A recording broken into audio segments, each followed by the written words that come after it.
Hello, everybody. I'm here to announce that the next speaker is going to be Per, and he's from HP.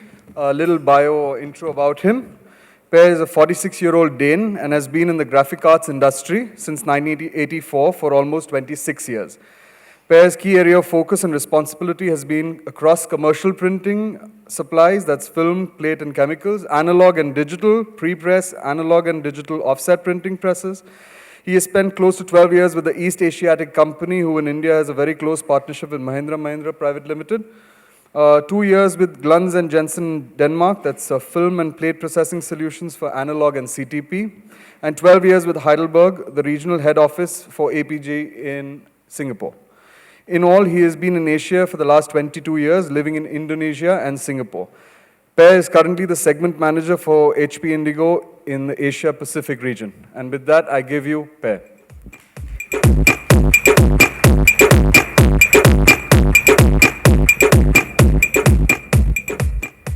Thank you so much for the introduction. Good afternoon, ladies and gentlemen.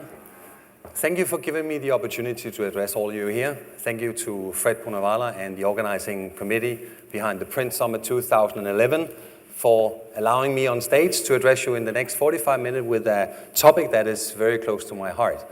When Fred contacted me, I would say a few weeks ago, I contemplated a bit about what I should talk about. Because as we clearly heard several times during the day, this conference is about value add, it's about growth, and it's about evolution. So I instantly decided that I would not be presenting to you HP Indigo solutions from a products or services or solutions point of view. We would be happy to do that any other time, but not in this forum. This forum is about knowledge sharing. This is about the opportunity to gather additional knowledge that you can use to further grow your business. Fairly much along the concept of D-Scoop that Fred was talking about within the community of HP Indigo.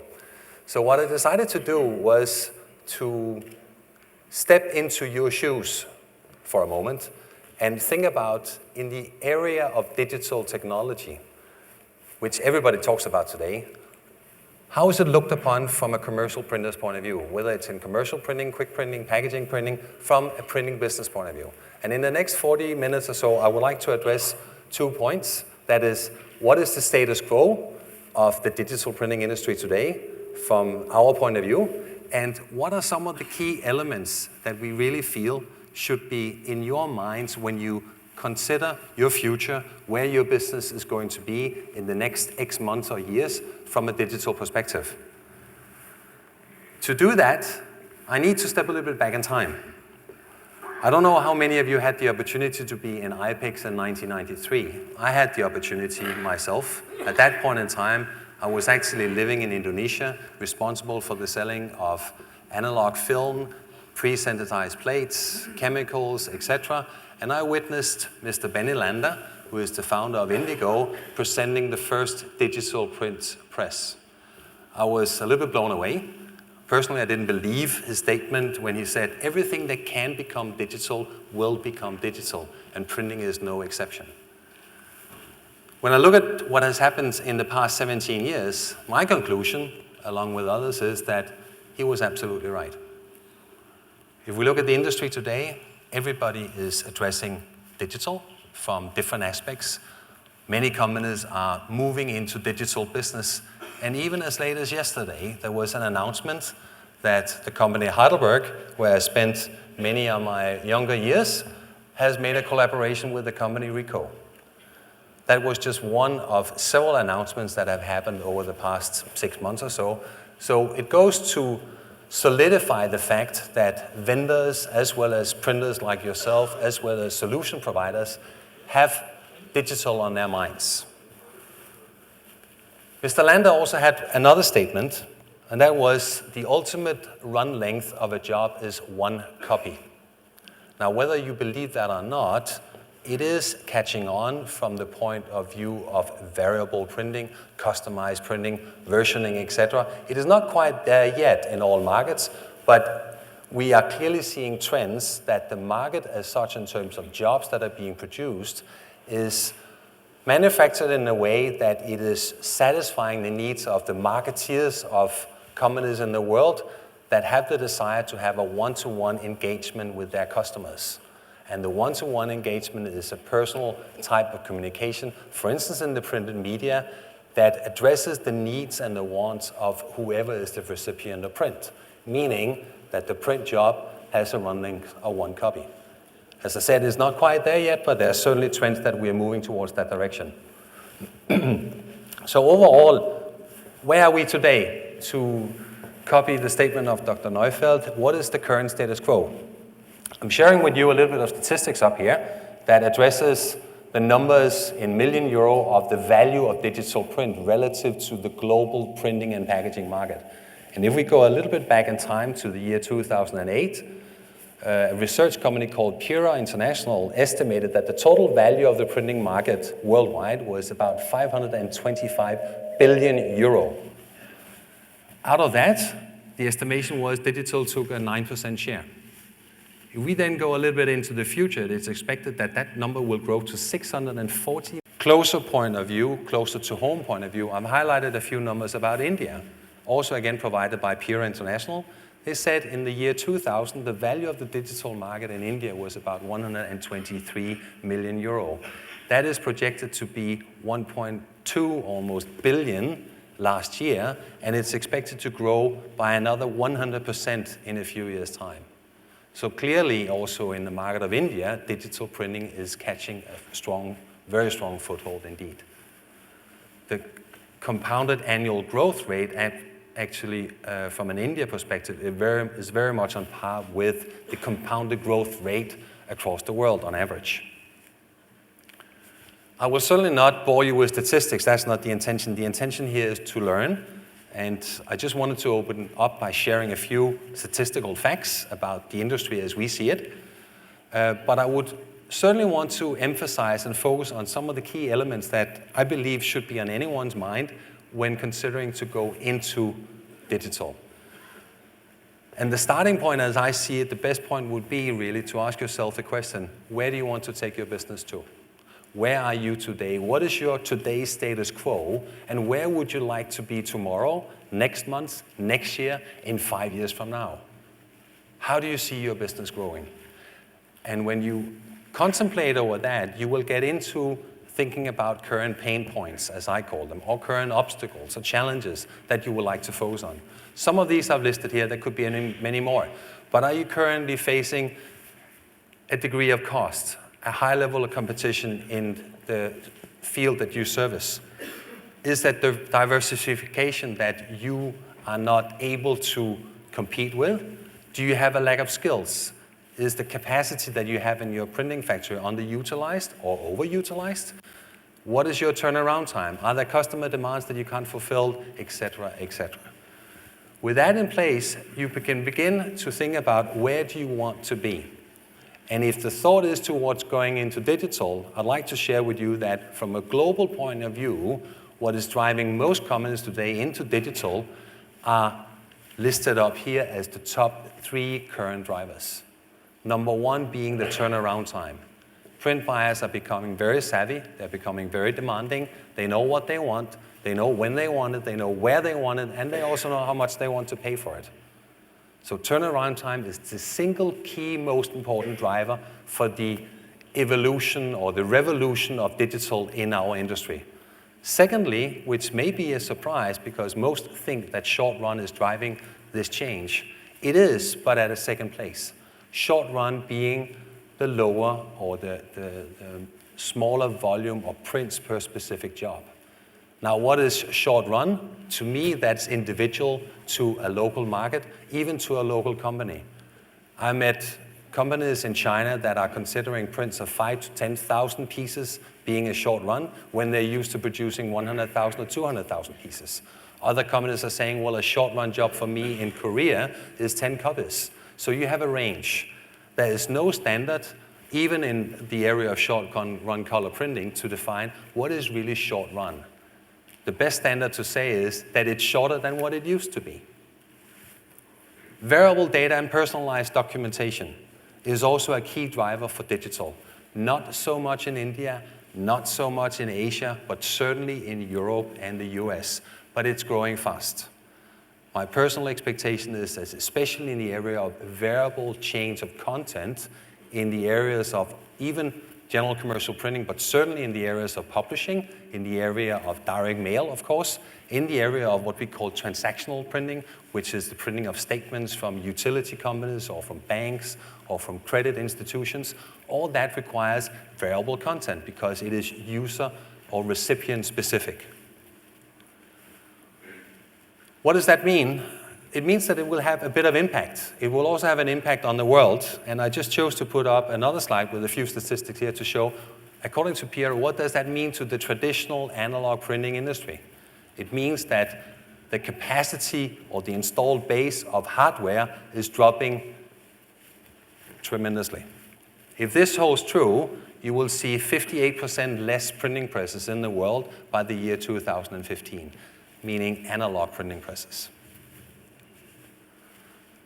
So when we consider digital, I would argue that it is not about technology.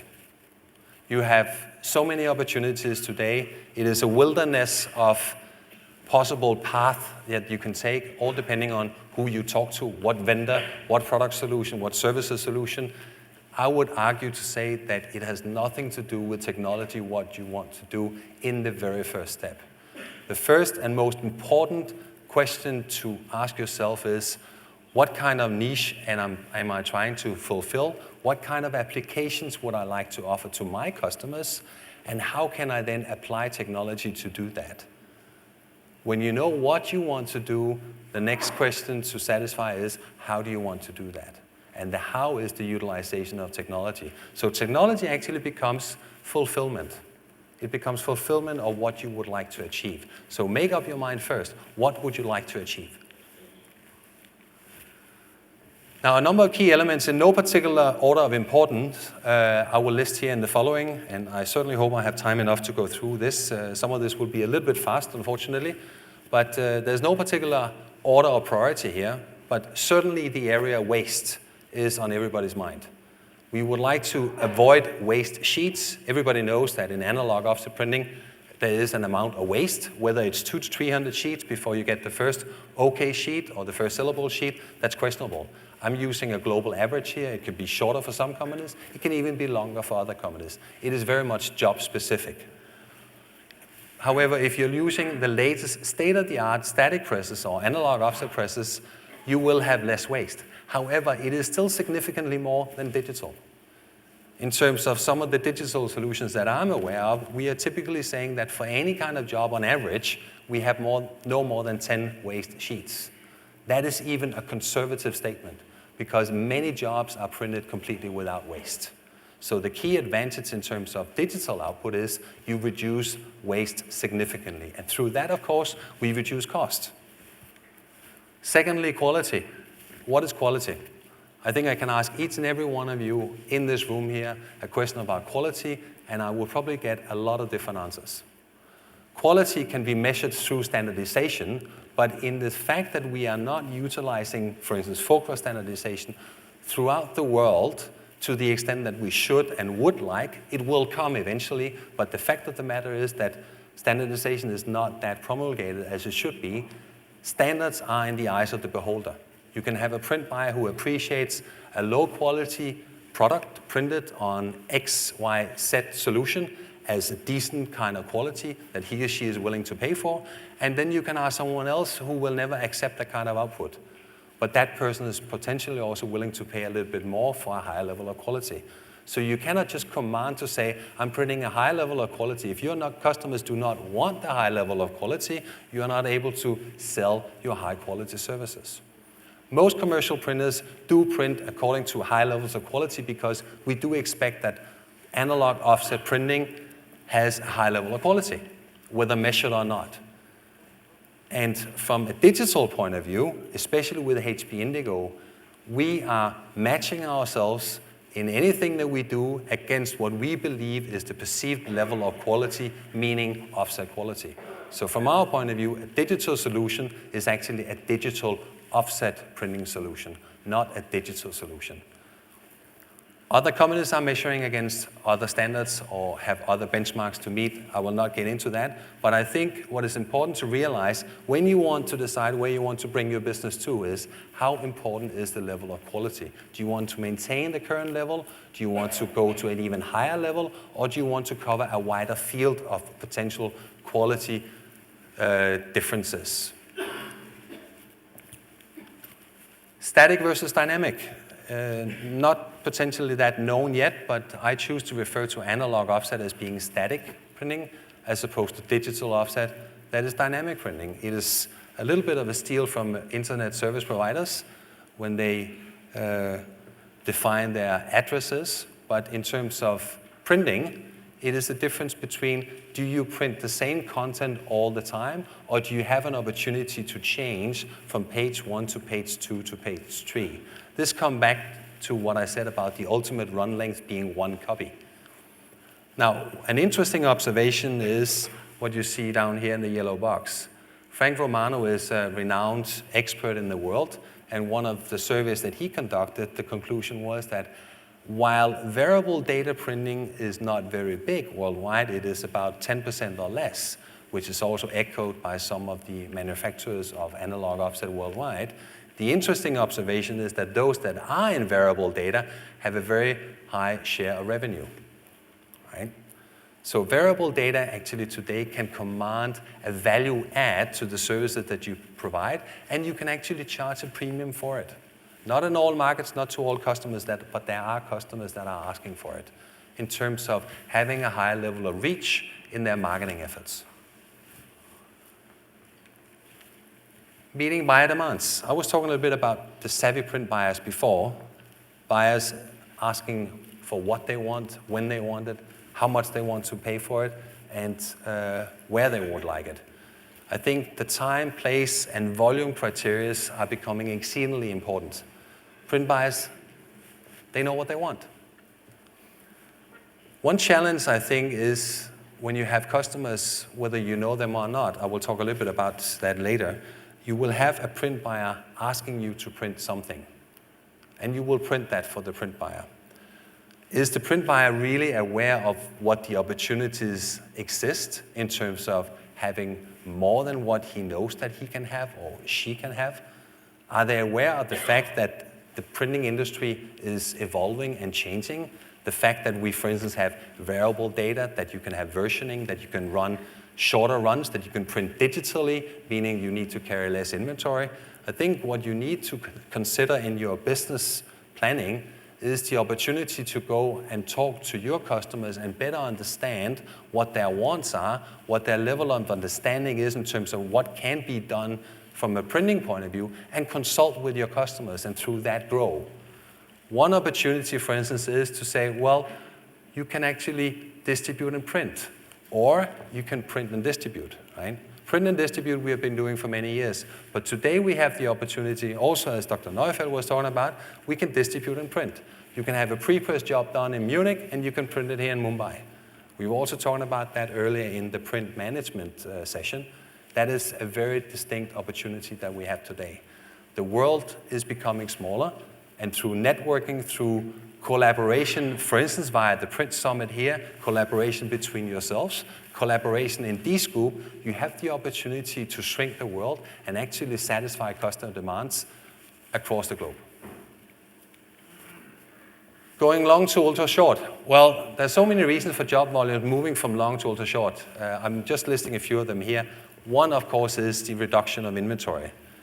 The lesser inventory you have, the less capital tie-up. Accommodate versioning, customization, variable data, I spoke about that already. Electronic media, physical media linking to electronic for more detail. I read an article about that in terms of the publishing industry recently. It is expected that the magazine industry, the volume content of a magazine, meaning the number of pages of magazines, will become less and will include more hyperlinks or links to detailed articles on the web, meaning you are no longer sitting with a 64 pages female fashion magazine in front of you. You might only have 16 pages, but then you have a long list of links where you just get snippets of articles, and if you want more detail, you go and consult that on the web. Some of these are even being printed at post offices. following the distribute and print model. So if you want to buy a magazine, you don't go to a bookstore anymore to buy a magazine. You go to your post office when you're sending your letters anyway. If not, you're sending your emails, for instance. If you have physical letters to send, you would like to buy the latest female magazine, you actually print it on the spot. In terms of publishing, again, what most publishers have confirmed to us is that there is what we call the 75 to 100 rule, meaning out of any kind of book that's being produced, up to the volume of 100, 75 of those goes to waste. Following the principle that if you produce 100 books, 50 of those will be kept in inventory, 50 of those will go to the book retailers, and out of the 50 at the book retailers' shelves, only half of those will be sold, the balance will be returned.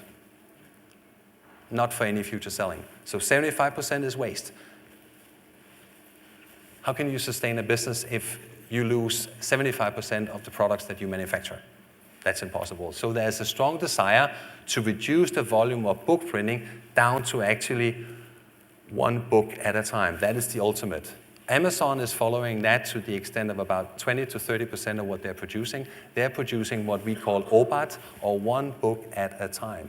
Meaning you place an order for a book on Amazon, it's actually being printed when you place the order. Or there's collation done in terms of the number of books that has been ordered for a particular title, and once it reaches a certain threshold, the production starts. Going a little bit further, we see movements in the marketplace. There is certainly room for digital offset and analog offset to coexist. And I'm certainly not saying that digital is going to take over analog offset and everybody will be out of business the day after tomorrow. That's not what I'm trying to instill.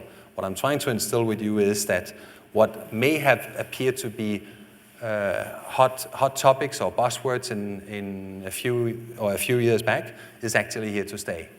The digital print solutions that are being launched from a number of different vendors across the world is breathtaking. The level of technology is strongly improving. The level of versatility and flexibility and the total cost of ownership is also being more and more attractive. However, still at the moment, there is coexistence between the technology. If you see, for instance, this little curve here, it's supposed to illustrate the production of a book. In the early days of a book introduction, a number of titles are printed digitally. When then the title catches on, the job shifts towards analog printing because you want to print higher volumes. Then when the book has matured and there's not so much consumer demand for that particular title anymore, the inventory of the book is being depleted, production is less, and the tail end of manufacturing is then again taken over by digital. Meaning the digital solution will coexist with analog in the beginning of the introduction phase as well as in the end of the introduction phase. What happens is that the title volumes are becoming less and less. Technology digitally is improving, cost is becoming more attractive, so you have movements up and down. Digital is taking a larger share in terms of the initial phase over a longer period of time, as well as towards the tail end. So the gap here where you have the higher level of volume production is becoming more narrow. I'm sure you know this a lot better than I do in terms of how your capital is utilized in your factories. I would argue that if you're focusing on utilization of 20 to 30% of your available capacity, you will not stand a chance to meet your ROI on the capital invest that you have. Utilization on hardware, on production capacity has to be higher than that, which is why there has been quite a bit of focus and attention to balance sheets, to cost management, to print management, so far at the Print Summit this morning, and I think it's extremely important topics. It's important that you think and live cost, that you think and live ROI, that you know that you have profitability in your business. Unfortunately, I think that our industry, not certainly in India, but across the world, is very much influenced by what we call point, shoot, and hope. Meaning, you're pointing towards a job, you're hoping that you will be profitable when you take on the job, and only when you check your balance statements by the end of the year or by the end of the month, you actually will know whether that period of time was profitable to your operation or not. We need to get away from that conventional thinking, more towards intelligent management of cost, more towards intelligent management of business, and also have the ability to say no to business. Just because you have available capacity, you need not say yes to a job. If it doesn't make sense, walk away from it. There is a walk away point. There's a break point between the cost of your operation and the potential profitability that you have from producing within your environment. And once you get lower than that threshold, I would suggest that you walk away. Because if you're doing the wrong thing, you don't need to do the wrong thing many times. That will lead to demise. I think as a community, as an industry, we actually have the opportunity to grow the entire printing market in many aspects, and also the opportunity to coach our print buyers as to what they can do and what they would like to do. But we also have the opportunity to avoid that margins become so razor thin that we can't survive as printers. We have the opportunity to lift the cost of manufacturing by adding additional valuable services that print buyers or whoever our customers are will appreciate and will actually also pay for. And they will begin to realize that when you say enough is enough, from the point of view that I also need to sustain my business, I need to make a living in order to keep on providing services to you. If I don't have a margin, if I get down to the level of 1% to 2%, as Mr. Briani was talking about in retail, how can you sustain your business when the margins are so low? So at certain points in time, you need to say, well, I need to walk away because it's just not healthy for me to be taking on your jobs. And if that happens more and more, the print buyers will also appreciate that there's a limit to what kind of prices I can demand. So there's a breakpoint for everything. There's also a breakpoint when you look at the coexistence of analog offset as well as digital offset. Digital is not always the smartest solution. We're very open and honest about that, certainly in HP, but in general, I think we should be. Digital has its area of excellence in a certain part of manufacturing. If you talk medium or longer runs, as digital looks today with the costing, with the technology, it is not worthwhile to engage in 50,000 runs, for instance. You would still be better off from a manufacturing point of view, from a costing point of view, to engage in traditional technologies. However, you need to calculate where that particular cross point or break point is.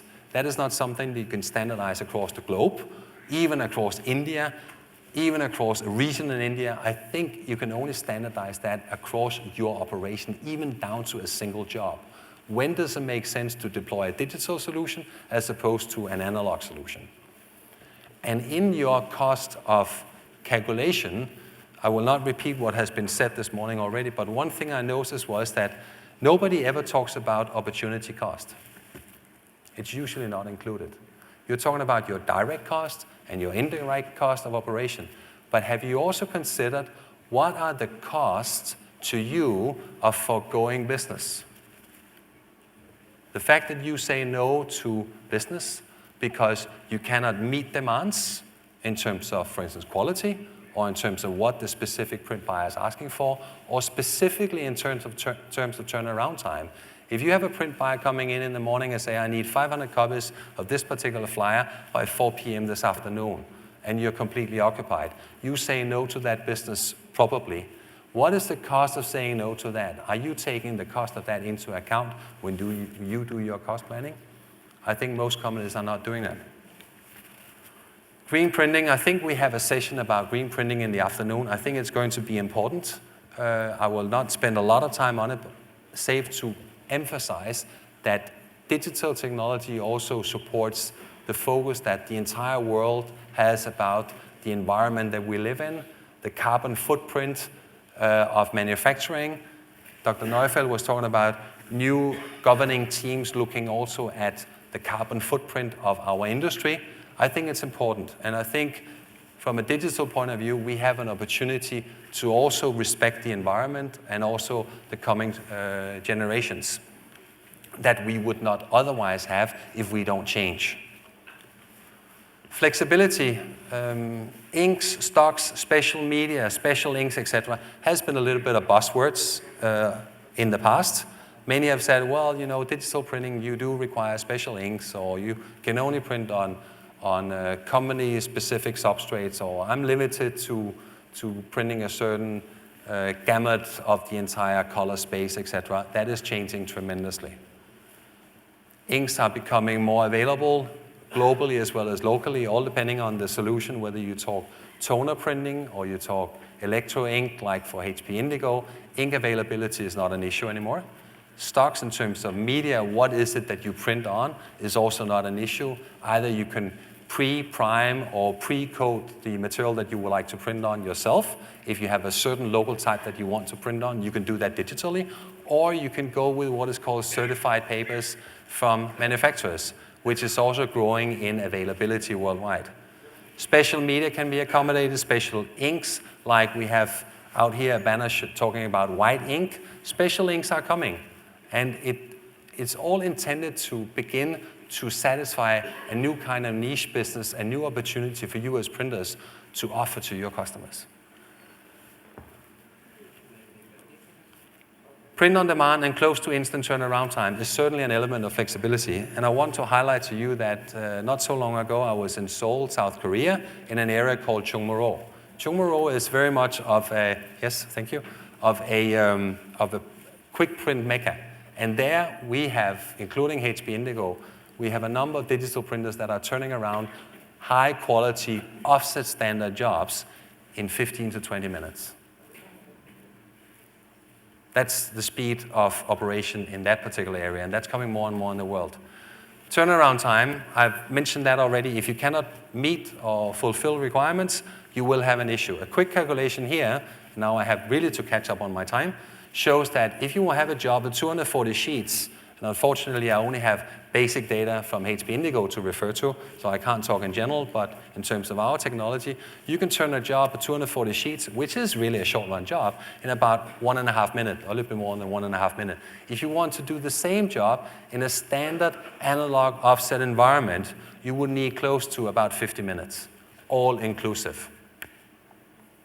That is one prohibitor from quick turnaround times, and that is actually the core reason why, for instance, in Chungmuro, digital technology is the only solution that can satisfy the demand of turning jobs in 15 or 20 minutes.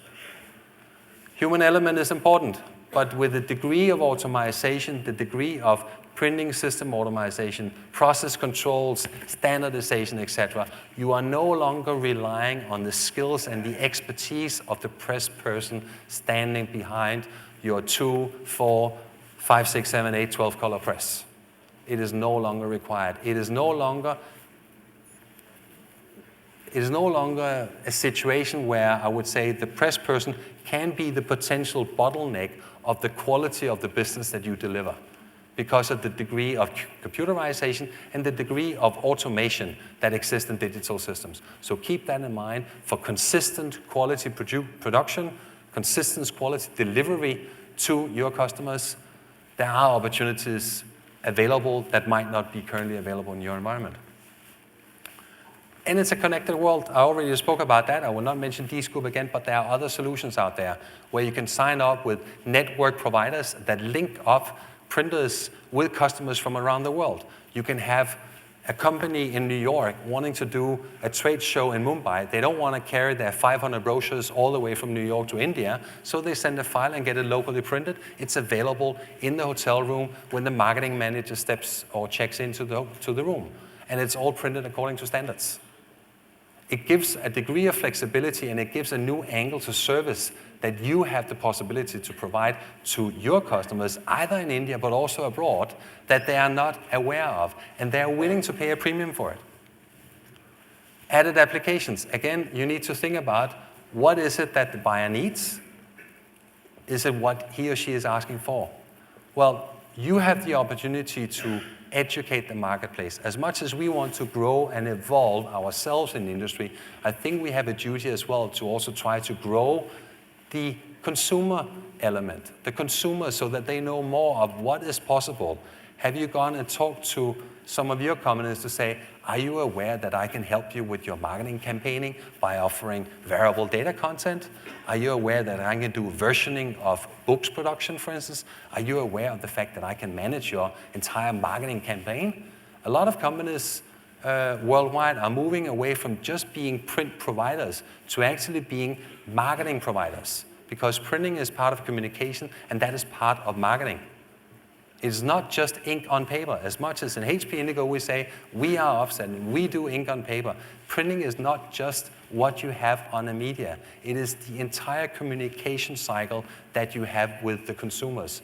And the successful future printers of the world are seeing that and are beginning to take on services that they are not used to. Much more than just producing something on a printed media. Click charges is a bit of taboo. I know that. It's a little bit of taboo, but look at it from a neutral point of view. Click charges is something that you have heard about before from the copying industry. You are used to buying your consumables, your ink, your paper, your plates, etc., your chemicals, and then you buy it, you pay for it, maybe with some credit terms, and then you keep inventory of it. Click charges works completely different. You have instant economies of scales, meaning the more that you produce, the lower the cost of your variable cost, or the lower the cost of your consumables.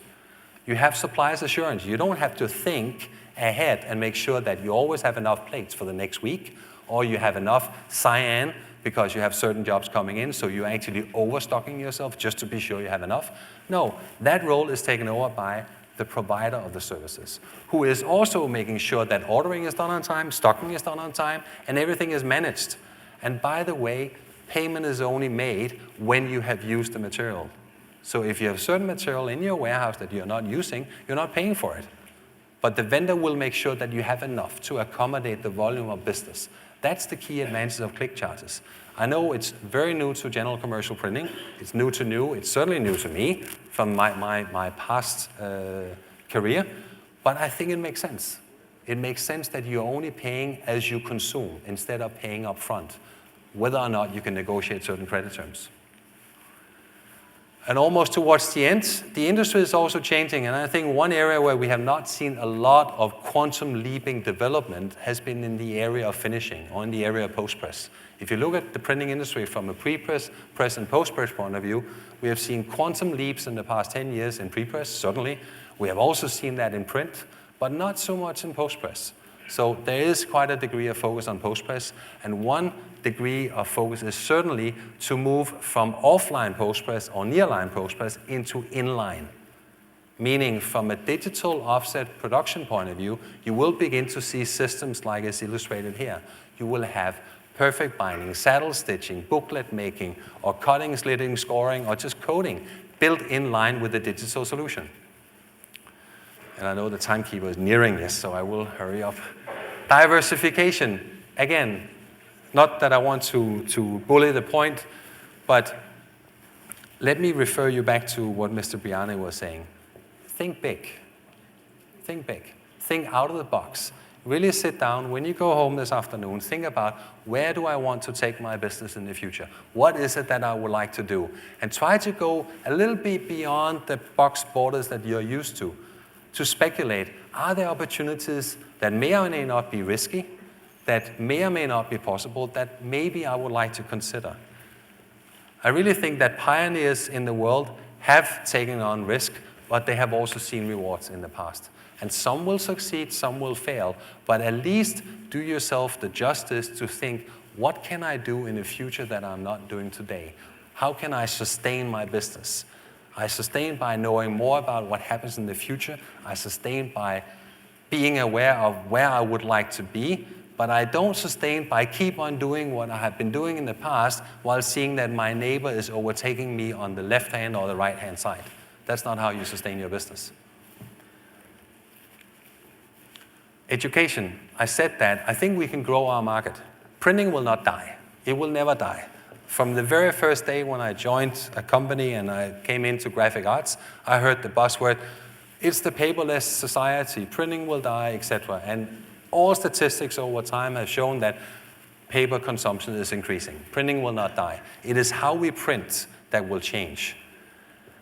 However, if we have problems understanding how our industry is changing, can you imagine the challenges that our customers might have?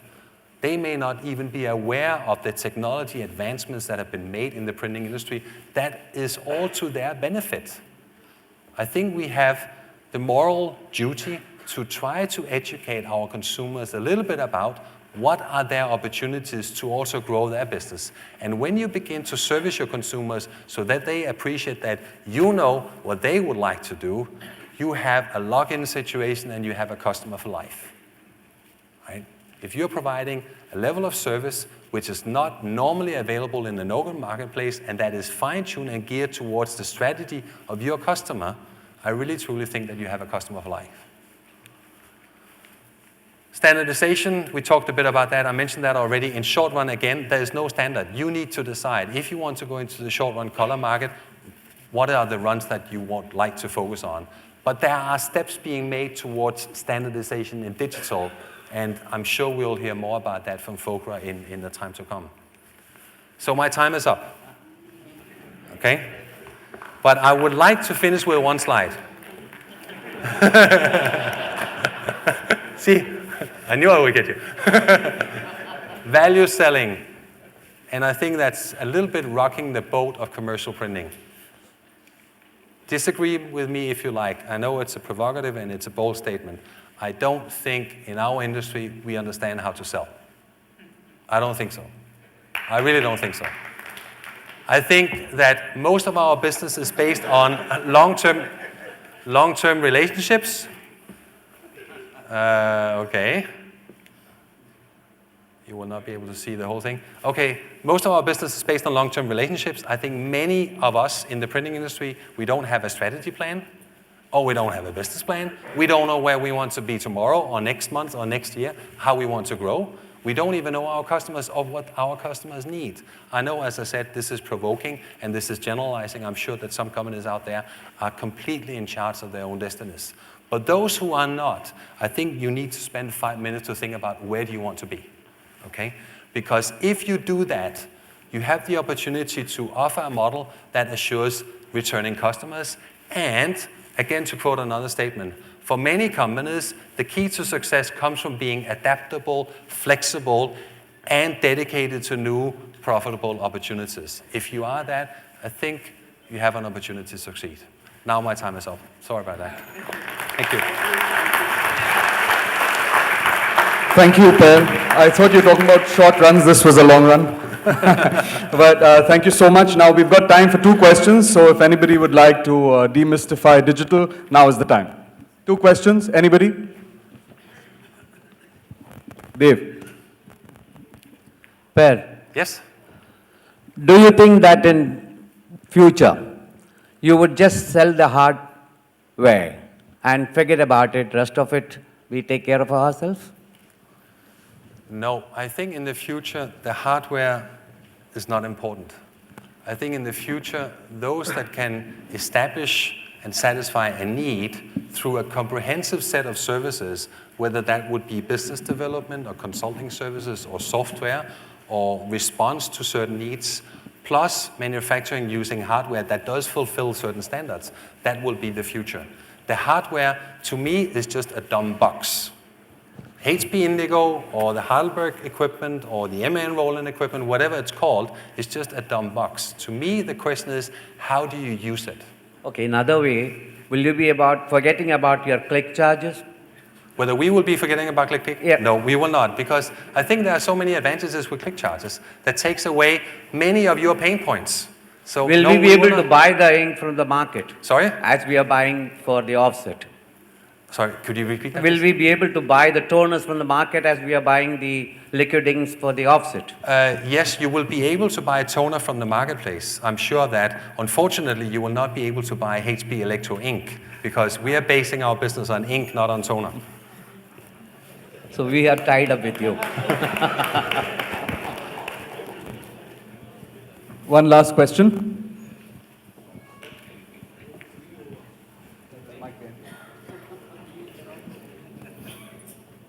With the percentage which you have shown for the digital printing going to about 34% in year 2015, Yes. How much do you think that the printing will move from the printing industry to the retail industry? To the what, sorry, industry? How much the printing will move towards retail? Okay, how much printing will move towards See, retail? the run is Meaning getting shorter. outlet printing? Yeah, offset printing. Like runs are getting shorter. Now, Yeah. if the shorter runs are there, is there a chance of retail printing getting a boom? It's very, very hard to say. I personally think that in terms of satisfying consumer demands, the advantage that print shops would have would be to move closer to consumers. So I could imagine not so much retail shops where you have, say, in the middle of a business district, you have a quick print shop that can provide high quality offset output. You already have that from a copying perspective, but I could more imagine that you have like a sales outlet that will receive jobs, and the jobs are then digitally sent to the manufacturing site, which could be outside the city, located for cost reasons, for instance, and then the delivery of the job would then be done manually, either during the day of operation or the following day. So I don't think you will see a lot of movement of actual digital offset production moving closer to the consumers. But I think you will see more retail outlets or sales offices without hardware closer to the consumers. But I have no statistics to support that on hand. I can, of course, try to research that. Okay, the same question I can ask in a different way. How much you think